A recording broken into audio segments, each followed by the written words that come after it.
If this isn't the biggest windshield on a truck, then I don't know what is. This Cybertruck has so many windows that it gets scorching hot inside the vehicle. So we're going to fix that by installing our ceramic film on this truck. We're going to first start with the windshield by shrinking the film to the shape of the window so there are no bubbles or fingers in the film. Then after cleaning the inside of the windshield, it's time to install the film.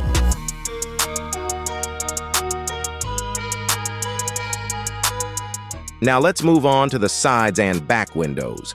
What makes our ceramic film so special is that it can block up to 98% of infrared heat and 99% of UV rays. Not only does it reject that scorching heat, but it also protects your interior and skin from those harmful UV rays. This is really good for when you have passengers or kids in the back seats. You don't want them feeling uncomfortable when the sun's shining right on them, do you? Because I wouldn't want to be back there myself if you didn't have tint on your windows.